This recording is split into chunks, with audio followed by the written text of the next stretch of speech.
말씀 신약성경 디모데전서 제4장 12절부터 16절까지 시간 함께 보시겠습니다.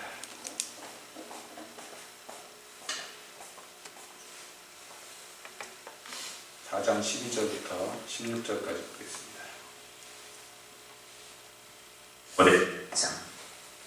누구든지 네 연수함을 업신여기지 못하게 하고 오직 말과 행실과 사랑과 믿음과 정절에 대하여 믿는 자에게 본이 되어 내가 이럴 때까지 읽는 것과 권하는 것과 가르치는 것에 참여하라.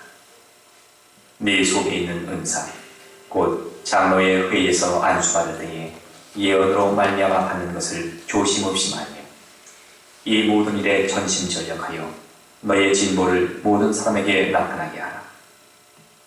네가 네 자신과 가르침을 삼가 이 일을 계속하라. 이것을 행함으로 네 자신과 네게 듣는 자를 구원하리라. 아멘. 하나님, 이 시간 거룩하신 주의 입에 말씀으로 저희를 먹이시고 말씀으로 쏘성케 하소서. 예수님의 이름으로 기도합니다. 아멘. 아멘. 우리 지난 시간에 이어서 경건의 연습을 해야 되는 그 소망에 대해서, 그리고 그 소망을 이루라는 권면에 대해서 디모데전서의 말씀을 함께 보고 있습니다. 정말로 이것은 금생과 내생의 약속이 있습니다. 그것을 위하여 전심전력하라고 그렇게 말씀하며, 그리고 이것을 가르치고 명하라고 명하고 가르치라고 디모데에게 권면합니다. 그래서 지난 시간에도 말씀으로 함께 했습니다만 저도 여러분께 명하고 가르쳤습니다. 이렇게 하시라고. 어떻습니까? 며칠이 지났습니다. 그러나 이 며칠이 한 해가 또 지나는 아주 분기점이었는데, 오늘 또 특별히 한 해의 첫날을 맞아서 여러분께 한번 묻고 싶습니다. 여러분 어떻습니까? 스스로를 경건으로 훈련하기를 작정하십니까? 예, 그 소망이 여러분 가운데 있으십니까? 그 소망이 있으셔야 되는데요. 만약에 그 소망이 별로 없다면 뭐 그렇게 해가지고 경건해지면 좋기는 좋지만 뭐 그것을 위해서 특별히 시간을 할애하거나 정성을 쏟거나 할 것에 대해서 별반 마음이 없으시다면요, 여러분 이 시간에 권면드립니다. 정말 마음을 바꾸십시오.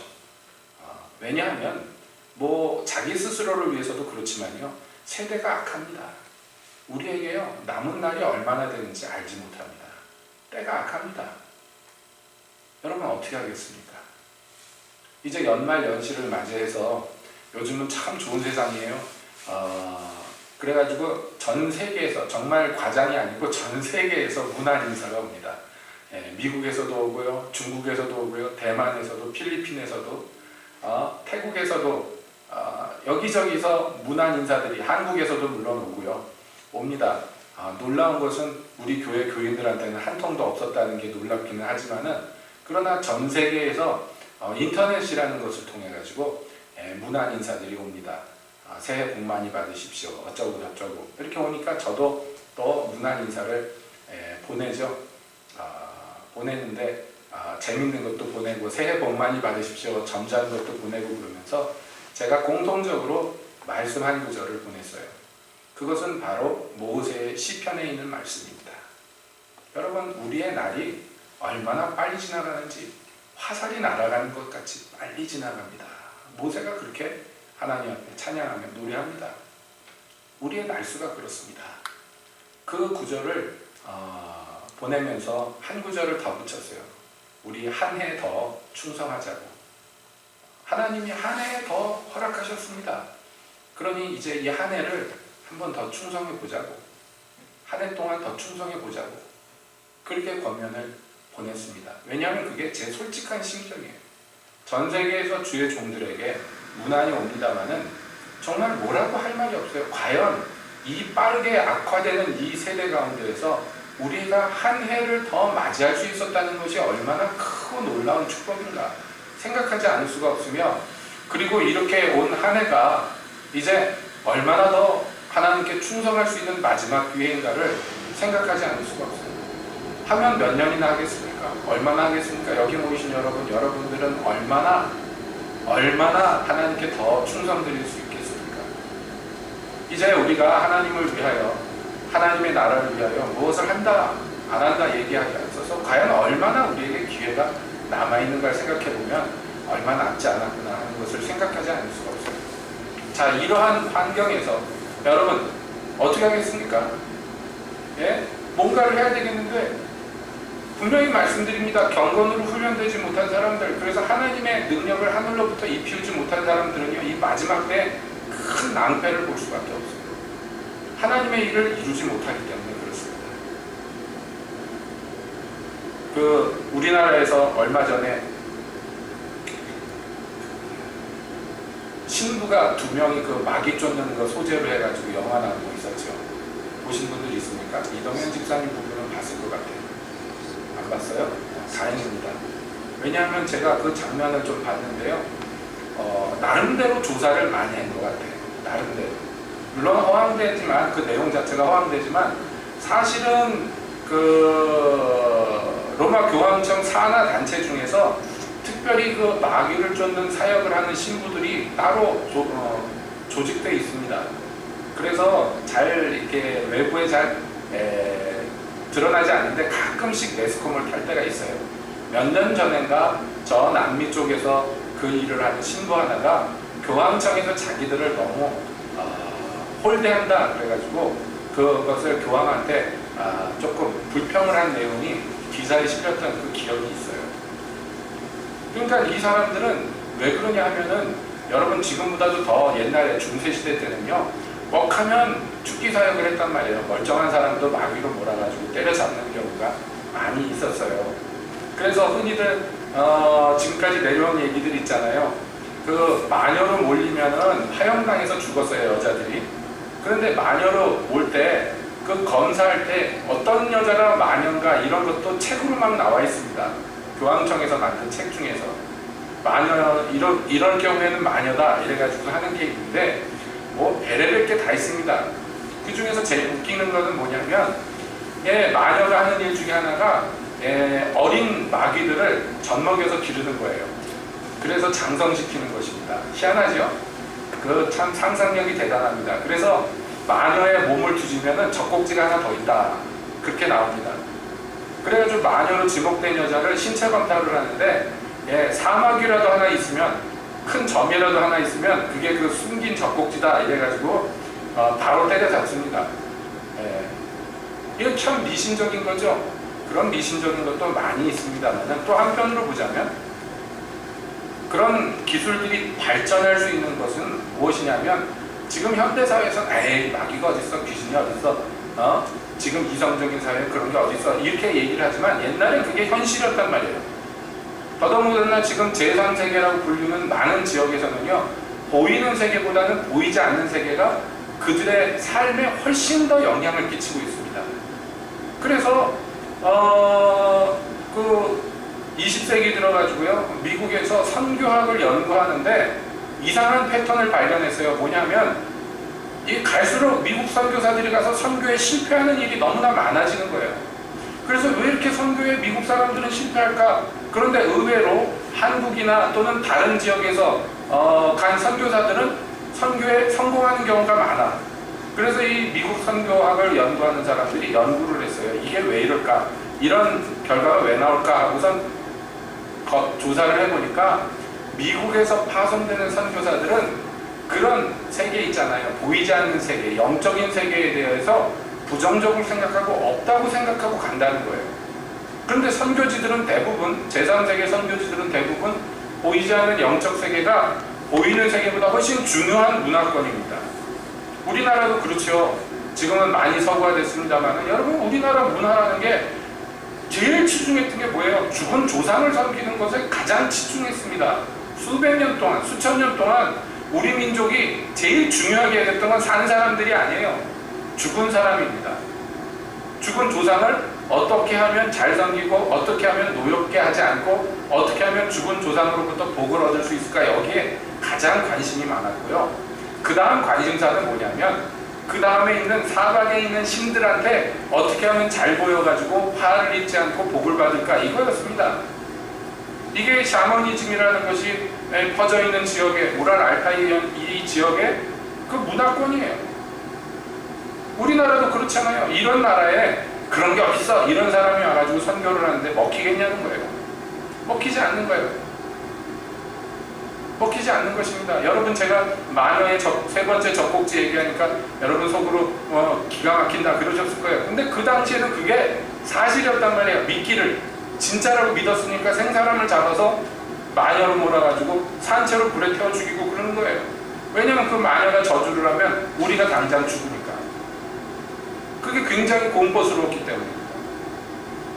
여러분, 이런 문화권이 지금 세계로 따지고 보면요, 서구 문화권조차도 사실은 이런 영적 세계에 대한 두려움이 팽배해 있습니다. 그래서 선교학자들이, 20세기 미국 선교학자들이 발견한 게 뭐냐면, 미국 사람들이 갖고 있는 이 세계관을 가지고는 선교에서는 성공하지 못한다는 결론이 내려졌습니다. 그래서 세계관을 바꿔야 된다. 그게 결론이었습니다. 세계관을 어떻게 바꿔야 됩니까? 성경에서 얘기하는 세계관으로 바꿔야 된다는 것이죠. 간단하게 얘기하면, 여러분 성경을 보십시오. 복음서를 들여다보면 예수께서 돌아다니면서 하신 주요한 일들이 무엇이었습니까? 병자를 고치고 귀신을 쫓아내고 죽은 자를 살려내고 하는 일이었습니다. 그거는 비과학적인 미신이야, 이렇게 생각했던 많은 서구의 교회들이요, 몰락해 갔어요. 왜 그런지 아십니까? 영적인 능력이 없기 때문에. 마귀는 그대로 있는데, 마귀는 그대로 있는데 교회는요, 그런 게 어딨어? 하고 자기의 능력을 스스로 포기해버렸어. 여러분, 이게 싸움이 되겠냔 말이에요. 마귀가 하는 짓은 더 교묘해졌는데 교회는 더 무지하고 미련해졌어. 이게 전쟁이 되겠냔 말이에요. 그러니까 이게 싸움이 안 되는 거예요. 힘이 없는, 능력이 없고 형식만 남은 교회, 여러분, 마귀는 이것을 절대로 두려워하지 않습니다. 그러면 어떤 것을 두려워합니까? 누구를 두려워합니까? 오늘 읽은 성경의 본문과 같이 영적인 능력, 그것을 배양한 교인들, 그 사람들이 모인 교회, 이것을 두려워합니다. 그래서 여러분, 뭐 따지고 보면 저도 마찬가지입니다. 저도 고려파에서 어렸을 때부터 자랐기 때문에 이런 종류의 무슨 은사나 능력이나 이런 거에 대해서는 부정적인 생각을 가진 것이 아니라요, 그냥 백지상때 무지했습니다. 왜냐하면 그게 나쁜 거라는 것도 안 가르쳐줬어요. 나쁜 거란 얘기도 못 듣고 자랐어요. 그런 게 있는지도 몰랐어요. 참 놀라운 일입니다. 그러다가 하나님의 일을 시작하게 되면서 이상한 경험들을 하게 되면서 제가 눈이 열렸어요. 이게 성경에 나온 얘기가 옛날에 있었던 신화가 아니고 이게 오늘날의 현실이구나 하는 것을 맞닥뜨리게 됐습니다. 그런데 그때 하나님이 참 감사하게도요, 제 마음 가운데 담력을 주셨어요. 어떻게 지금도 생각해보면 참 희한하다. 그 무식하고 무지했는데 어떻게 그렇게 담대하게 마귀를 쫓아낼 수 있었을까? 첫 번째 그 사건에서 말이죠. 전혀 그런 것에 대해서 배워본 적도 없고 경험해본 적도 없는데, 참 희한하다, 하나님의 은혜다, 그런 생각을 하지 않을 수가 없었습니다. 그러면서 그때부터 관심을 갖고 독학하기 시작했는데 주변이 열악했죠. 그런데 눈이 한번 열리고 나니까 성경을 들여다보니까요, 전에 분명히 읽었었는데도 안 보였던 것들이 보이기 시작합니다. 그러면서 열심히 성경을 읽고 연구를 하고 그래서 나아가는데, 지금 생각해보건대 제가 그때 처음 귀신 들린 사람을 만났을 때 담력을 가질 수 있었던 것은 제가 그 전 몇 년 동안에 하나님의 은혜를 입었던 것이 주요했던 것 같아요. 여러분, 방언 기도를 하면 무슨 유익이 있다 그랬습니까? 자기에게 유익이 있다, 자기의 영에 유익이 있다 그랬어요. 그것은 알게 모르게요, 방언 기도를 하면 할수록 속사람이 강건해지는 결과가 나온단 말이에요. 속사람이 강건해지다 보니까 그게 그런 효과가 있는지도 모르고 몇 년 동안 숨어서 열심히 방언 기도를 했는데, 그런 것들이 결국에는 막상 현장에 가가지고 크게 도움이 됐던 것 같아요. 지금 생각해보면 그런 것 같습니다. 그러면서 지혜가 더해지기 시작합니다. 그러면서요, 더 지혜로워지기 시작합니다. 세월이 갈수록 지혜로워져야 돼요. 예수님이 그리했듯, 어떻게 됩니까? 나이가 먹을수록 하나님과 사람에게 몸과 키와 지혜가 자랄수록 사람과 하나님께 사랑스러워져 가더라. 예수님에 대해서 그렇게 묘사했는데요. 우리가 키가 크면, 다른 말로 하면 나이가 먹으면 지혜가 자라가요. 그러면 사람과 하나님께 아름다운 모습이 나타나는, 사랑스러운 모습이 나타납니다. 그런데 그 반면에 경건의 훈련을 하지 아니하면 어떤 일이 일어나느냐? 나이를 먹으면 먹을수록 못돼 처먹어집니다. 미련해집니다. 강팍해집니다. 둘 중에 하나예요. 이건 교회 바깥의 사람들에게도 물론 통용되는 얘기겠습니다만 교회 안에서 더더욱 통용되는 얘기입니다. 그래서 디모데에게 사도는 이렇게 얘기합니다. 누구든지 내 연소함을 업신여기지 못하게 하고, 우리말 성경에 이렇게 보면 굉장히 권위적으로 느껴집니다. 왜냐하면 목회자가 나이가 어려요. 근데 그거 너 연소하다고 사람들이 업신여기지 못하게 해라. 그러면 어떻게 하겠습니까? 목에다 힘주고 나이 든 척하고 막 그 윽박 지르고, 그래서 자기를 깔보지 못하게 만들고. 여러분, 그 얘기가 아닌 것 우리가 알죠. 왜냐하면 성경 전체 흐름이 그렇지가 않잖아요. 하나님의 종들에게 요구하는 건 그런 덕목이 아닙니다. 그러면 이게 무슨 얘기입니까? 업신여기지 못할 사람이 되라는 거예요. 어떻게 해요? 오직, 여기 우리말 성경에 오직이라고 번역이 되는데 사실은 오직이라고도 번역될 수 있지만은 보편적으로 여기 오직으로 번역된 말은 그 대신에 라는 말로 하는 게 더 부드럽다고 여겨집니다. 그 대신에 뭐 하게 하라?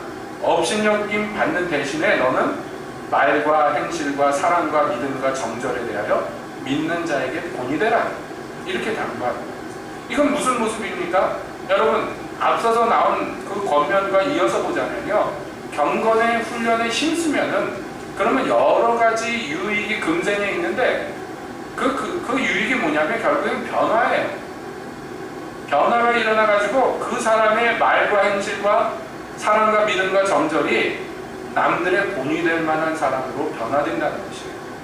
만약에 그렇게 되지 못하면은 어떻게 됩니까? 그런 변화가 있지 못하면요, 하나님에게는 고사하고 사람에게조차도 업신여김을 받습니다. 여러분, 소금이 맛을 잃으면 무엇에 쓰리요? 바깥에 버리어서 사람들에게 밟힐 뿐이니라 그랬어요. 예수께서 경고하셨어요. 교회가 하나님이 주신 그 적절한 모양, 그것을 내지 못하면, 재구실을 하지 못하면 어떻게 되느냐? 하나님께 버림받는 것은 물론이지만 사람들에게까지 밟히게 된다는 것이에요. 그러니까 지금 교회 지도자된 디모데에게 권면하는 거예요. 너는 그러면 안 된다. 그 대신에 뭘 하라는 거예요? 변화를 받아야 돼. 이 변화는 어떤 변화냐면 궁극적으로 예수님의 형상을 이루라는 얘기예요. 그래서 말과 행실이 다릅니다. 변화된 사람은 다릅니다. 경건에 힘쓰는 사람은요, 말과 행실이 다릅니다. 언어와 행동이 달라져요. 그리고 그 사람 안에 있는 숨어있는 아름다운 것들이 드러납니다. 그 사람 안에 있는 사랑과 믿음과 정절 같은 성령으로 말미암은 열매들이요 드러나요, 삶 속에서. 그래서 사람들이 존경하고 저 본을 받아야 되겠다 하는 마음이 들도록 그렇게 나타난다는 말이에요. 그러니까 나이가 들면 들수록, 다시 말하면 세월이 가면 갈수록 여러분, 우리는 변화되어야 됩니다. 사람은 변화되는 존재이기 때문에 글쎄 좋게 변화되든 나쁘게 변화되든 둘 중에 하나예요. 있는 그대로 딱 고정되어 있으면 좋겠는데 그게 없어요. 사람은 변화됩니다. 늙어갑니다. 나이가 들어갑니다. 세월이 흘러갑니다. 그러면 어떻게 되냐는 말이에요. 뭐가 나타나야죠. 그런데 여러분 어떻습니까? 점점 더 나쁘게 되기를 원합니까? 아니면 점점 더 아름다워지기를 원합니까? 사울의 예를 보십시오. 여러분, 사울이 청년 때 얼마나 참 예뻤습니까? 하는 짓이. 얼마나 겸손했습니까? 그렇지 않습니까? 얼마나 용맹했습니까? 얼마나 아름다웠습니까? 그러나 그가 나이가 들면 나이가 들수록, 세월이 흘러갈수록 얼마나 추악해집니까? 얼마나 비참해집니까? 말로 할 수 없죠. 막판에 얼마나 끔찍하게 끝났습니까? 인생이.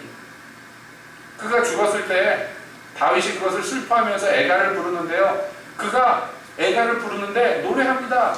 옛적에 이 사울왕과 자기 형 요나단이 얼마나 아름다웠는가, 그들이 얼마나 사랑스러웠는가, 얼마나 용맹했는가, 그것을 노래합니다. 옛적을 생각하면서. 지금 당한 비극을 슬퍼하면서 그가 애곡하면서 노래합니다. 여러분, 이런 추억으로만 남으면 안 되잖아요. 오늘날 사회에서도 손가락질 받는 그 유명한 목사님들, 예전에 젊었을 때 하나님께 쓰임받을 때 모습을 기억하면 정말로 뭐라고 말할 수 없습니다. 그때 얼마나 충성스럽고 그때 얼마나 아름다웠는가 생각해보면 가슴이 아픕니다. 뿐만 아니라 슬픕니다. 또 한편 두렵습니다. 여러분, 이게 우리에게 경계가 돼야 돼요. 여러분은 어떻습니까? 여러분은 어떻습니까? 이게 무엇이냐면 처음 사랑을 잃어버려서 가는 과정이에요. 나쁜 쪽으로 변화된다는 것은 곧 그런 모습입니다. 왜 그런가 하면 경건의 훈련을 하지 않기 때문에, 경건에 열심내지 않기 때문에 그래요. 여러분, 경건의 연습은 금생과 내세에 약속이 있어요. 상급이 있어요. 말씀드린 것 같이 경건의 훈련을 할수록 우리가 변화됩니다. 말과 행실과 그 안에 열매들이 변화됩니다. 뿐만 아니라 속사람이 강건해지고 능력으로 힘이 있어집니다. 이런 것들이 골고루 그 사람에게 갖춰졌을 때 비로소 승리할 수가 있어요. 그렇지 않으면요, 죄송한 얘기입니다. 마귀가 밀가부르듯이 합니다. 밀가부르듯이 해요. 여러분, 베드로가요, 예수님이 그리스도이심을 알아보고 자기의 온 인생을 그를 위해서 바쳤어요. 그래도 마귀가 갖고 놀고 싶을 때 언제라도 갖고 놀 수 있는 사람이었어요. 왜 그런지 아시죠? 조금만 부추기면 돼요. 옆에서 옆구리만 한번 찔러주면 돼요. 그러면 금방 자기의 옛 모습이 후다닥 튀어나옵니다. 주는 그리스도시요 살아계신 하나님의 아들입니다 하고 아름다운 고백을 해서 칭찬을 들었던 베드로, 바요나 시몬아 내가 복이 있도다. 이것을 내게 알게 하신 이는 사람이 아니고 하늘에 계신 너희 아버지다. 칭찬 들었어요. 그런데 바로 몇 분 후에 옆구리를 마귀가 쿡 찌르니까 예수님 앞을 가로막으면서 예수님 그렇게는 절대 안 됩니다 외쳤어요. 그랬더니 예수님이 그 꼴을 보고요, 사단아 내 뒤로 물러가라. 너는 나를 넘어지게 하는 자로다. 얼마나 극과 극입니까? 그가 헌신하였고 그가 예수 그리스도를 믿었고 추종하고 자기의 모든 것을 드렸지만은 여러분, 성숙하지 못하고 변화되지 못하면요 언제라도 마귀의 도구로 사용받습니다. 언제라도. 교회 안에서 그런 것들을 너무 많이 봅니다. 저 자신 안에서도 너무 많이 봅니다. 변화받지 못한 것, 아직 할례받지 못한 나의 육체의 부분들이 순간순간 정신줄 놔버리면 언제라도 악의 도구로 사용받는 것, 분열의 도구로 사용받는 것, 다툼의 씨앗이 되는 것들, 그런 것들을 봅니다. 여러분, 이런 걸 볼 때 가슴을 치지 않을 수가 없어요. 후회하지 않을 수가 없습니다. 한탄하지 않을 수가 없어요. 그런데 중요한 것은요, 한탄만 하고 그냥 말아버리면 안 돼요. 어떻게 해야 됩니까? 전심전력해요. 전심전력해야 돼요. 그래서 사도는 여기 이 믿음의 본이 되어서 변화된 모습을 보인 다음에 그 다음에 뭐 하라고 그럽니까? 디모데에게 내가 이럴 때까지 읽는 것과 권하는 것과 가르치는 것에 창념하라 이렇게 권면하는데, 이건 다른 말로 하면 뭐냐면 디모데야 네가 맡은 사명을 충성스럽게 이해하고 있어라 라고 얘기합니다. 언제까지? 내가 갈 때까지. 이거는 꼭 그때까지만 하라는 것이 아니에요. 만나서 더 많은 권면을 할 텐데 그 전까지 이것을 놓지 말아라 하는 얘기입니다. 이것은 주의 종들에게 중요한 덕목입니다. 말씀드린 대로 내 변화되지 못한 부분들, 이런 것들을 볼 때 낙심이 될 때 있어요. 마귀가 시험할 때 그것의 시험에 공격을 받아가지고 그래서 힘이 빠질 때 있어요. 쓰러지고 넘어질 때가 있습니다. 그 넘어졌을 때 특징이 뭐예요? 일어나기 싫잖아요. 넘어지면 그냥 이러고 자빠져 있고 싶죠. 마귀가 그걸 부추긴단 말이에요. 너 자빠져 있어라. 일어나지 마라. 의인은요 안 넘어지면 좋겠지만 의인은요 넘어져도 일어나는 사람이에요. 그 사람이 의인이에요. 그러니까 시험이 올 것입니다. 넘어질 일이 있을 것입니다. 쓰러뜨리려는 공격이 있을 것입니다. 그때 너는 꿋꿋이 뒤로 물러나지 말고 계속해서 내 자신의 변화에 힘쓰며 다른 사람들을 변화시키는 데 힘써라 라고 지금 디모데에게 권면합니다. 디모데가 할 일이 무엇입니까? 읽는 것과 권하는 것과 가르치는 일이라고 나와요. 여기 대해서도 얘기할 건 많지만 넘어갑시다. 나중에 또 얘기할 거니까. 근데 중요한 것은 거기에 참여하라 하는 것이에요. 앞에서도 나왔죠. 전심전력한다, 진력한다고와 같습니다. 그것에만 온통 마음을 쏟아. 너에게 맡겨주신 사명, 그것을 힘쓰기에 마음을 다하라 하는 것이에요. 그리고 덧붙입니다. 덧붙이는데 여기 잘 보세요. 내 속에 있는 은사, 곧 장로의 회에서 안수받을 때의 예언으로 말미암아 받은 것을 조심 없이 말며라고 얘기해요. 그러니까 이것은 그의 기억을 상기시키는 건데 내가 받은 그 사명이 그냥 사사로이 내가 선택한 것이 아니라 내가 하나님께 선택받아서 안수받을 때 여기 보면 내 속에 있는 은사가 있지 않느냐, 하나님이 주신 선물이 있지 않느냐. 근데 그 은사가 언제 받은 거예요? 장로회에서 안수받을 때 예언으로 말미암아 받았대요. 그러니까 이것은 일반적인 은사만을 의미하는 게 아니라 그의 사역 전반에 걸친 사명에 관련된 얘기를 하는 것입니다.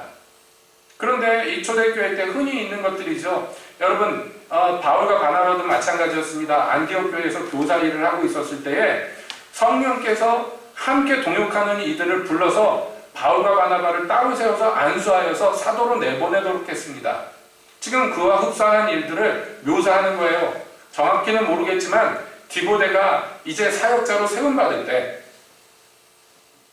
그를 위하여 장로들이 모여서 그에게 안수하였단 말이에요. 안수할 때 특별히 계시적인 말씀이 그에게 임했어요. 그가 어떤 일로 하나님께 충성해야 될 것인지. 동시에 그에게 사명과 직분과 은사들이 주어졌어요. 그러니까 이것은 뭘 말하는 거예요? 내가 이런 일들에 창념해야 돼. 읽는 것과 이것은 본인이 혼자서 성경 읽는 것뿐만 아니라 이것은 의역하자면 사람들에게 읽어 들리는 거예요. 왜냐하면 옛날엔 성경책이 이렇게 1인당 1개씩 읽지 않았어요. 그러니까 대부분 선생된 이들이 갖고 있습니다. 그러니까 그것을 낭독하는 게 굉장히 주요한 교회에서의 일이었습니다. 그러니까 읽어 들리는 거예요. 귀에 들리게 합니다. 그리고 그것을 해석하고 적용하는 거예요. 권하고 가르친다는 것은. 깨닫게 하고 그리고 그 깨달은 대로 교회가 삶 속에서 순종하도록 하는 것에 창념해야 돼. 왜냐하면 그게 내 처음 부름받았을 때 성령께서 특별히 너에게 말씀하시고 주신 은사야. 그러니까 너 이건 창념해야 돼 라고 디모데에 받았던 사명을 다시 한번 상기시켜 주는 거예요. 여러분도 마찬가지입니다. 여러분도 예수 믿고 살아올 때 하나님께서 특별히 여러분 부르셔가지고 여러분 삶의 목적을 주셨을 때 있잖아요. 없습니까? 없는 사람은 더 기도해야 돼. 그냥 막 살면 안 됩니다. 세월이 흘러갈 때 하나님께서 주신 내 삶의 목적이 무엇인지를 알고 달려가야 돼요. 우리의 달려가는 건 향방 없이 달려가는 게 아닙니다. 방향이 있어야 됩니다. 표대를 향해 달려가는 거예요. 궁극적으로는 하나님의 나라, 그것을 이루는 일이지만 각자에게 특별히 맡겨주신 사명들이 있단 말이에요. 여기 우리말 성경에 은사라고 나와 있습니다. 여러분, 은사는요 곧 사명 또는 직분과 짝을 이룹니다. 모든 은사가 그렇습니다. 그래서 고린도전서 12장에서 묘사하는 은사들을 보세요. 그 은사 얘기를 쭉 한 다음에 그 다음에 뭘 얘기를 합니까? 모든 사람이 가르치는 자겠느냐, 모든 사람이 병 고치는 자겠느냐. 그 직분에 대해서 금방 뒤따라 나와서 얘기를 해요. 은사라는 건 그냥 혼자 즐기라고 주는 게 아닙니다. 봉사하고 섬기라고 주는 거예요. 그러니까 은사 이꼬로 사명, 은사 이꼬로 자기의 사역입니다. 한 가지만 빼고요. 뭐요? 방언의 은사만 빼고. 그것은 개인의 유익을 위해서. 왜냐하면 힘이 있어야지 무슨 일을 할 거 아니에요. 그러니까 영적인 능력을 얻기 위한 개인의 은사로 주신 것 방언 빼고는 모든 은사들이 다 무슨 일을 위하여 주신 거예요? 뭘 하라고 주신 거예요? 그러니까 사도는 이 디모데에게 상기하는 게 그거 사사로운 거 아니다. 하나님께서 특별히 너에게 부어주신 거다. 그러니까 너는 창념해야 돼. 경건의 훈련이라는 게 결국엔 자기의 변화를 최초로 이루지만 그 다음에 그 된 변화를 가지고 하나님이 주신 일을 이 땅에서 이루기 위해서도 반드시 필요하단 말이에요. 그러니까 여기에 여러분 전심전력하는 게 마땅합니다. 아닙니까? 그냥 전향하면 안 됩니다. 우리의 신앙생활이라는 게 그냥 세월이 가도록 내버려 두면 안 됩니다. 여러분 열심을 내야 돼요. 때가 악합니다. 이 악한 때가 또 얼마 남지 않았어요. 어떻게 하겠습니까? 누가 대신해 줄 수가 없는 것. 자기 스스로 열심을 내야 돼요. 말씀과 기도로 거룩함을 얻기를 힘써야 돼요. 그게 능력이에요. 그래서 그것을 조심 없이 말며 라고 얘기합니다. 그냥 가볍게 생각하지 말고 중하게 생각하란 말이에요. 자기 받은 사명을. 그 다음에 그 사명을 이룰 때 이 모든 일을 하는데 전심전력해야 돼. 그냥 하는 게 아니에요. 그래서 그렇게 하다 보면 결국에는 어떤 일이 일어나느냐? 지난 시간에도 잠깐 언급했습니다만 너의 진보함을 사람들이 알게 될 것이다 라는 거예요. 너의 진보를 모든 사람에게 나타내게 하라는 것은 자랑하라는 거 아니에요. 잘난 척하라는 게 아니에요. 이런 하나님 앞에서의 경건의 훈련과 그리고 충성하고 봉사하는 일로 전심전력하면 결국에는 그 사람이 진보한단 말이에요. 성장한단 말이에요. 성숙한단 말이에요. 그걸 보면은 사람들이 압니다. 아, 그렇구나, 압니다. 엊그제 어떤 집사님이 저희 집에 놀러 오셨는데 영찬이를 오랜만에 보더니 깜짝 놀라서 그런 거예요. 영찬이가 왜 이렇게 살이 빠졌냐. 여러분 웃기죠? 영찬이가 살이 빠져? 우린 맨날 보니까 모르잖아요. 그런데 오랜만에 보신 분이 하는 얘기예요. 얼굴이 전에는 빵빵했는데 얼굴이 홀쭉해졌대요. 그런가? 네. 모르죠. 맨날 보니까. 그런데요, 오랜만에 보면 안다는 거예요. 그러고 보니까 옛날만큼 덜 먹는 것 같기도 하고 그런 생각도 듭니다. 키가 커서도 그럴지도 모르지만 얼굴이 볼살이 많이 빠졌다. 뭐 그런 얘기를 해요. 그런가? 들으니까 좋네. 그리고 왜 이렇게 똑똑해졌냐? 그래요. 그런가? 맨날 보니까 모르는데 그러는가? 예전에는 말해도 듣지도 않고 지 마음대로 했는데 이제는 생각해보니까 심부름도 기분 좋을 땐 곧잘 합니다. 말귀를 알아들어요. 무슨 말을 하면 금방금방 알아듣습니다. 여러분, 진보한 것을 보는 거예요. 육적인 것뿐만 아닙니다. 영적인 것도 마찬가지예요. 어떤 사람이 영적으로 진보하면요, 사람이 알아요. 주변에서 알아봅니다. 저 사람 많이 달라졌네. 전에는 안 이랬는데 많이 달라졌네. 여러분, 금방 알아봐요. 물론 나쁘게 변한 것도 금방 알아봐요. 저 인간은 아주 더 독해졌네, 더 나빠졌네. 옆에서 수근수근합니다. 우리가 진보해야 되는 것, 성장해야 되는 것, 여러분 그냥 가볍게 생각할 문제가 아니에요. 어떻습니까? 이제 새해를 맞아서 여러분 그러므로 권면드립니다. 여러분의 진보를 보이셔요.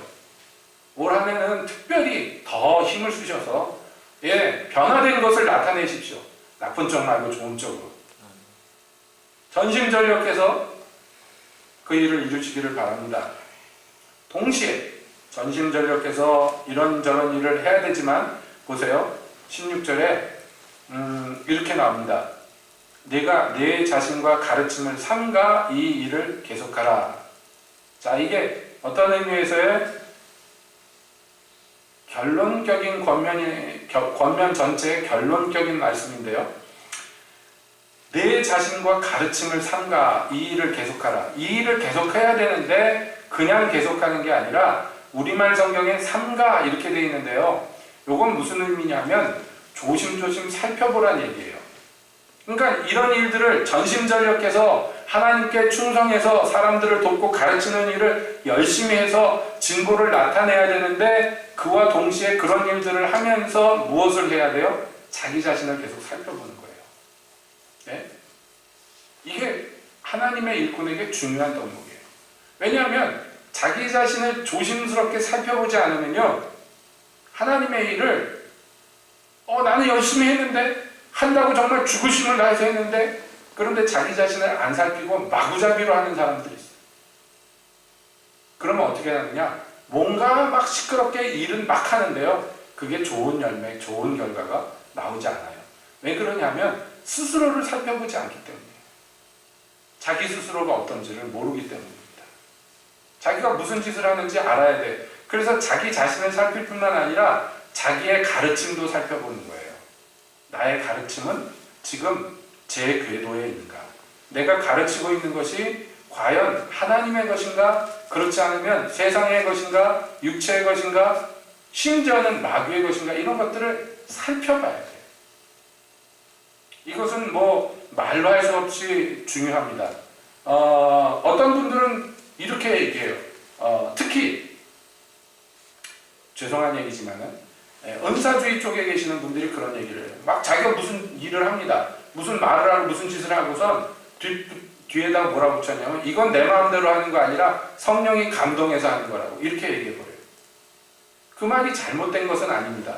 그러나 만약에 자기를 조심스럽게 살피는 이 일이 빠져버리면 무슨 일이 일어났냐면, 그러니까 내가 하는 모든 일은 신적인 권위가 있고 나는 책임질 필요가 없고 이건 전적으로 하나님이 시키는 거니까 하나님의 일로 받아들여라. 이렇게 잘못하면 사람들에게 좀 뭐라고 해야 되나, 강짜를 부린다거나 협박을 한다거나 나쁜 쪽으로 얘기하면 그렇게 사용될 수가 있습니다. 무슨 얘기입니까? 여러분, 하나님께서 당신의 일을 하는 사람들을 감동하시죠. 성령이 감동하십니다. 그래서 거기에서 충성하고 순종하는 것 굉장히 중요합니다. 그러나 동시에요, 자기 자신과 자기의 사역을 살피는 것이 없으면 이건 영적인 깡패가 되기가 십상이에요. 여러분 생각해 봅시다. 당신 왜 그렇게 합니까? 이거 왜 이럽니까? 라고 질문하는데 성령께서 하라고 해서 했다. 그러면 잘못하면 너 왜 성령을 대적하냐, 성령을 회방하냐, 이 얘기밖에 안 되는 거예요. 그럼 분명한 것은 아무리 성령이 감동했다 그래도 사람은 온전치 못합니다. 그렇죠? 그걸 분명히 알아야 돼요. 실수가 있고 잘못이 있을 여지가 많아. 충분히 있어. 그것을 인정하지 않고 자기 자신이 마치 온전히 무오한 사람인 것으로 착각하게 만들면, 또는 스스로 그렇게 착각한다면 이건 하나님의 일이 안 되는 거예요. 뿐만 아닙니다. 그 반대쪽에 은사주의 얘기를 했으니까 그 반대쪽도 얘기해 봅시다. 예? 말씀하는 사람들도 뭐라 그러냐, 이게 하나님 말씀인데, 하나님 말씀은 이런 건데 하고 자기가 이해하고 해석하는 것으로 딱 끊어버려요. 그래서 자기 말에 순종 안 하는 사람들은 이단이다 이렇게 해버려요. 그럴 수도 있습니다. 자기와 견해가 다른 사람이 이단일 수도 있지만 아닐 수도 있어요. 왜냐하면 나란 사람이 하나님의 말씀의 뜻을 다 아는 거 아니에요. 명백한 하나님의 말씀도 있지만 숙고해 봐야 되고 충분히 살펴야 돼. 오랜 시간 살펴야 될 하나님의 진리들도 많이 있는 것이에요. 자기가 하나님의 진리에 모든 100개가 있으면 100가지를 다 안다고 생각하면 곤란합니다. 그럼 배울 게 어디 있어요? 내가 해석하는 게 전부면. 그런데 어떤 사람들은 그런 자세를 갖습니다. 자기가 이해하는, 자기가 해석하는 것이 전부라고만 생각하고 거기에다가 못을 박아서 경계선을 쳐버립니다. 그리고 그 바깥에 있는 것 같은 사람들은 그냥 무조건 마귀 새끼 이단으로 뭐라 그래요. 그것도 영적인 폭력인데요. 어디서 나온 거냐면 여기 자신과 자신의 가르침을 충분히 조심스레 살펴보는 이 신사적인 행위가 빠져있기 때문에 그렇습니다. 그런 경우에는요, 이거 무식해서 뭐라고 말도 못 붙이는 이상한 사람들이 되고요. 깡패밖에 안 돼요. 영적인 깡패. 이게 전부인데 뭐. 사도의 마지막 당부는 그러므로 믿음의 아들인 디모데가 이런 오류에 빠지는 것을 주의하는 거예요. 전심전력하는 사람일수록 이런 오류에 빠지기가 쉽다는 거예요. 대강 설렁설렁 뭐 이것도 좋고 저것도 좋고 이런 사람들은 오히려 이런 종류의 극단으로 몰리고 이런 종류의 사고는 덜 치는 거예요. 왜냐하면 하는 일이 없으니까. 그러나 전심전력해서 어떤 일을 이루고자 하는 사람들은 자칫 잘못하면요, 그것이 폭력적으로 바뀔 수가 있다는 것이에요. 그러니까 주의해야 돼. 자기 자신과 자기의 가르침을 삼가면서 조심히 살피면서 이 일을 계속해야 돼요. 그렇다고 안 하면 안 돼. 하기는 해야 돼요. 그러나 조심조심 살펴서 해야 돼요. 그러면 이렇게 하면 그 다음에 결론이 뭐예요? 내 자신과 내게 듣는 자를 구원할게 하는 약속이 주어집니다. 여러분, 그게 열심히 일했는데, 열심히 충성했는데 자기 자신이 구원을 못 받았어. 그거 비극이죠. 자기한테 들은 사람들은 구원받았는데 자기는 구원 못 받았어. 그거는 자기 자신을 안 살펴서 그래요. 그 사람의 가르침은 옳았지만 그 사람이 옳지 못하면 이렇게 됩니다. 반대로 자기 자신과 자기 가르친 것 제대로 안 살피면 자기도 망하고 다른 사람도 망하는 수가 있어요. 이게 예수님이 말씀하신 바 바리새인들에 대한 얘기예요.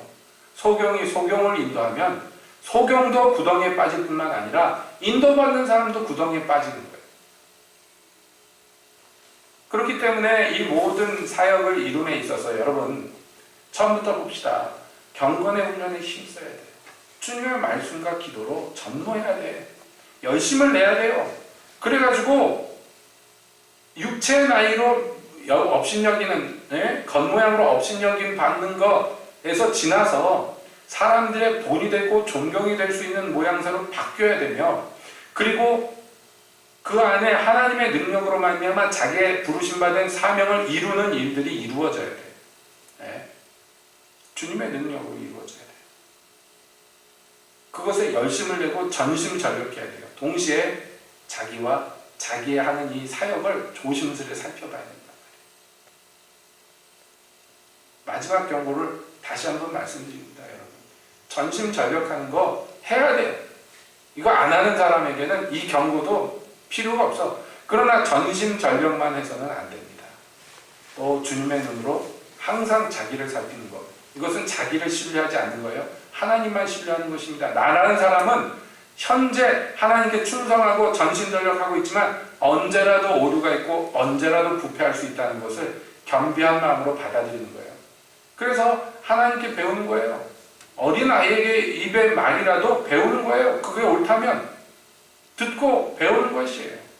여러분 이게 얼마나 중요한지요. 부끄러운 얘기입니다만은 제 경험을 잠시 말씀드리자면 이런 거 있어요. 제가 오랫동안에 찬양 인도를 해왔습니다. 찬양 인도뿐만 아니라 집회 인도 같은 거를 많이 어렸을 때부터 많이 했어요. 많이 하다 보니까 스킬이라는 게 생겨요. 자기의 스킬. 그게 뭐겠습니까? 우리나라 특유의 거 있잖아요. 열광시키는 거. 박수 빡빡빡빡 치면서 그냥 막 부르짖는 거 있잖아요. 그게 유익이 있습니다. 그렇게 막 열심히 나가 주여 삼창하고 막 목청껏 부르짖고 그러면서 열심히 찬양하고 이게 얼마나 중요합니까? 막 하다 보니까 그게 이제 몸에 배는 거예요. 그 스타일이. 막 하는데 어떻게 합니까? 막 사람들 찬양시키면서 중간에 자기도 막 꽥꽥 소리 지르고 노래 안 불러요. 그럴 때는 막 흥분하면 막 구호 같은 거 외치고 막 소리 지르고 가사 외쳐주고 사람들 부르기 전에 막 합니다. 이런 스킬이 늘어나서 사람들을 열광시킨 다음에 그대로 그냥 연결해가지고 그냥 막 주여 삼창하고 막 나가죠. 그러면 반주자는 어떻게 합니까? 반주자 없을 때는 북만 치고요. 반주자 있을 때는 뭐 반주하는 거 아니죠. 코드 한 2개 정도 쿵꽝 쿵꽝 쿵꽝 그것만 계속 하는 거예요. 북치면서 막 아시잖아요. 부흥의 스타일, 고유의 한국 부흥의 스타일. 그게 유익이 없는 건 아니에요. 그렇게 막 하는데 그렇게 오랫동안 하다가 뭔가 이렇게 해서는 안 되겠다 하는 점점 생각이 들고 그러면서 나름대로 성숙한 것이죠. 그러면서 그런 스타일도 유익이 있지만 결여된 것이 있다는 걸 발견했어요. 그게 뭐냐면 진짜 찬양의 대상이어야 되는 하나님이 별로 관심이 없어져. 그냥 우리끼리 하는 데만 관심이 있다 보니까 그러다가 점점 스타일이 바뀌고 방식이 바뀌고 하나님께서 또 이것저것 가르쳐 주시니까 지식이 늘고 지혜가 늘고 그러면서 주의 임재 가운데로 들어간 것을 더 힘쓰게 됩니다. 그러면서 내가 예전에 했던 것들 중에서 참 잘못되게 사용됐던 그런 사역들이 있었구나. 자기를 살피게 되고 반성하게 되죠. 그런데 그 다음에 문제가 생겼어요. 하나님께서 잘 인도하셔서 좋은 깨달음을 얻고 사역의 방향이 많이 바뀌고 그랬는데 문제점 뭐냐면 그 다음에는요 제가 예전처럼 하는 사람들을 눈뜨고 못 보게 된 거예요. 성질이 나가지고. 그래서요 막 정죄하고 비난하고 어느 집회 같은 데 가서 그렇게 막 꽥꽥대고 인도하면요 막 꼴 보기 싫고 견딜 수가 없는 거예요. 그래서 막 찬양 안 해버려. 나가버려. 이건 찬양의 예의뿐만이 아니라 신앙의 예예요. 성숙하면, 죄송한 표현이지만 신앙이 성숙하면 미숙한 사람들이 하는 짓을 용납을 못하게 되는 시기가 있어요. 여러 부분에 있어서 그렇습니다. 여러 부분에 있어서. 그러다가 나중에 깨닫게 되는 게 뭐냐면 그것 또한 미숙한 것이구나. 자기를 살피게 되고 하나님 깨닫게 하실 때 깨달아지는 거예요. 예, 옳다고 다 옳은 게 아니고 성숙했다고 다 바른 게 아니라는 것을. 그러면서 여러 가지를 깨닫게 됩니다. 여러 가지를 깨닫게 되니까 달라지더라고요. 무엇이 달라지냐면 이제는요, 막 꽥꽥대고 막 북치고 꽝꽝꽝꽝하고 그렇게 인도를 해도 아무렇지도 않아요. 그때 하나님을 바라볼 수 있고 그때에도 그 형제들과 함께 주님께로 나아갈 수가 있게 되더라고요. 무엇인지 아시겠습니까? 여러분, 옳고 바른 것 좋은데요, 사랑하지 않으면 그런 게 견딜 수가 없고 비난하게 되고 정죄하게 되고 한숨이 나고 두숨이 나고 욕이 나오게 됩니다. 그러나 사랑하게 되면 그 미숙한 것도 사랑스럽습니다. 형제란 걸 알기 때문입니다. 그 이후에는요, 웬만한 집회 가서는 괜찮습니다. 다 좋아요. 이렇게 해도 좋고 저렇게 해도 좋아요. 하나님을 찾는데 뭐 그렇게 안 하는 사람들도 얼마나 많은데 그렇게라도 하나님 찾는데 뭐 그거 얼마나 감사하고 아름답습니까? 부족하면 부족한 대로 또는 성숙하면 성숙한 대로 어떤 모양으로도 그것이 우리 하나님을 찾는 것이라면 그저 감사할 따름입니다. 물론 더 좋은, 더 온전한 모습으로 나가면 더 좋겠지요. 그러나 그것은 하나님이 하실 몫이고, 그래서요, 이런 것이 조금 영적으로 나이가 들었다는 의미인가 그런 생각을 종종 해보게 됩니다. 그러면서 옛적에 조금 뭐 좀 알게 됐다고 잘난 체하고 사람들 업신여겼던 거 반성하지 않을 수가 없습니다. 부끄럽게 생각하는 거예요. 제가 얼마 전에도 정말 회개하고 반성한 거 하나 있었어요. 뭐냐면 중국을 다니다 보니까 이상한 걸 발견했는데 집은 그지 같은데요, 이상하게 화장실 조명만 어마어마하게 달아놔요. 화장실에만 조명을 어마어마하게 달아요. 제가 그런 얘기 몇 번 했을 거예요. 조그만 화장실인데 이만한 전구가 4개짜리가 천장에 달려있어요. 다 키지를 못해. 다 키면은요, 너무 밝아가지고 눈을 감아도 화내. 그래서 다 켰다가 다 키는데 또 그런 조명은요, 이런 전구가 4개가 달렸는데요. 그런데 그 스위치, 불 켜는 스위치는 5개예요. 그래서 하나 누를 때마다 하나씩 켜져요. 그리고 5번째 누르면 그 4개의 전구 가운데 조그만 꼬마 전구가 하나 있어서 그게 켜져요. 그래서 대부분 화장실을 갈 때는 그 꼬마 전구만 하나 킵니다. 그 큰 전구 키면 하나라도 키면 눈이 부셔서 뭘 못할 것 같아요. 근데 희한하죠? 시골에 가도 화장실에 그런 게 있어요. 그러니 건물은 그지같이 지면서 화장실 조명만 왜 이렇게 커다란 걸 달아놓냐, 중국 사람들 진짜 황당하다 그러서 제가 그거 돌아다니면서 몇 번이나 그런 얘기 했는지 몰라요. 한국 와가지고 희한하다고. 저희 부모님한테까지 그런 얘기 했어요. 제가 보기에 희한해서. 그런데 한 달포 전에 어떤 분이 자기 집에 선물이 들어왔는데 이거 어디다 쓰는지 잘 모르겠으니까 목사님 쓰시라고 갖다 줬어요. 보니까 딱 그 중국에서 봤던 그 전구 있잖아요. 그 달린 전구 세트를, 전구가 달린 등 세트를 선물로 준 거예요. 이거 중국에서 봤던 거랑 똑같은 전구인데 그 대신 4개짜리가 아니라 3개짜리더라고요.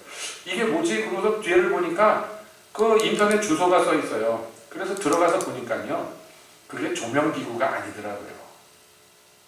중국 어떤 사람이 발명한 건데 그게 1초 히터라고 밝기도 밝지만 열을 내는 전구예요. 그래서 화장실이, 중국 집들이 아파트라도 전화도 단열이라는 게 없기 때문에 욕실이 춥거든요. 그러니까 그걸 키면은 공기가 갑자기 따뜻해지는 거예요. 그 빛이 열과 함께 복사열이 나와가지고. 그러니까 딱 저희 집 같은데 딱 좋은 거예요. 단열 안 되는 화장실, 욕실. 그거 달아놔가지고 탁 키잖아요. 세 개 다 키면요 훈훈합니다. 순식간에 훈훈해요. 애들 시키고 샤워하고 그러는데 얼마나 좋은지 몰라요. 그거 다르고. 그래서 제가 회개했어요. 왜냐하면 제 마음에 무슨 생각이 있는가요? 중국은 우리나라보다 밑에다. 모든 면이. 이런 생각이 제 안에 있었더라고요. 몰랐는데. 그거 얼마나 업신여기는 말이에요. 왜 중국이 한국보다 좋은 게 없겠습니까? 그런데 항상 업신여기는 마음으로 아래로 내려다보면서 그렇게 생각하는 게 제 안에 있더라고요. 중국 사람들 사랑한다고, 중국 분들 사랑한다고, 거기에 정말 형제자매들 사랑한다고 입으로는 어쩌고 저쩌고 그러지만 제 마음 안에요. 그 메이드 인 치나 그거 업신여기는 게 있는 거예요. 그거 회개했어요. 중국 사람이 이런 거 발명했어요. 자기들도 욕실이 추우니까 발명한 거겠죠. 그래서 그게요, 막 그 인터넷 들어가 보니까요, 물로 막 껴얹어도 괜찮은 등이에요. 불 켜놓고 방수되는 등이에요. 욕실 등이죠. 그러니까 그게 새로 짓는 집들은 그냥 안에 내장돼 가지고 다 달려 있는 거예요. 집집마다. 저게 왜 있었을까? 이제 알게 됐어요. 몇 년 만에. 한국에서 그게 좋다고 수입해가지고 요즘에 팔기 시작합니다. 엄청나게 팔린대요. 추운 화장실에다 달아놓으면 따뜻해지니까. 밝기도 밝고. 그러니까 요즘에는요, 저희 애들은 화장실 가서 세수하고 이빨 닦을 때도 무조건 가면 그 불부터 켜요. 아주 불 켜는 게 일이에요. 여러분, 육적으로 영적으로 마음이 높아지면 얼마나 이 사람이 금세 업신여기 다른 거를 무시하는지 모릅니다. 조금 뭘 좀 안다고, 조금 뭔가 좀 경험했다고, 조금 예전보다 좀 나아졌다고 자기 자신을 살피지 않으면 언제라도 그렇게 됩니다. 세상에서 제일 부패하기 쉬운 게 사람의 마음이에요. 그 어떤 것보다 유제품보다도 더 쉽게 부패합니다. 그러니까 하나님 앞에서 전심전력할 뿐만 아니라 동시에 여러분 자기를 살피는, 자기의 사역을 살피는 것이에요. 그래야지 멸망하지 않고 구원받습니다. 그래야지 자기의 사역으로 말미암아 다른 사람들도 망하지 않고 살 수가 있어요. 자기도 살고 다른 사람들도 사는 길이 여기에 있습니다.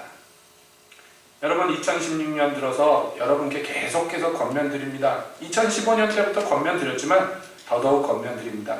경건에 힘쓰십시오.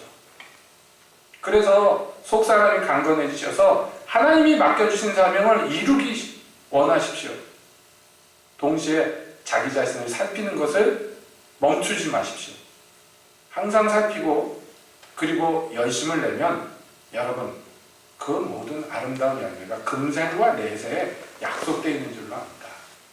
우리 새빛교회와 또 출입하는 주의 모든 권속들이 참 하나님의 은혜를 입어가지고 이렇게 하나님의 일을 잘 이루어 나가는 한 해 되시기를 예수님의 이름으로 축복드립니다. 기도하겠습니다.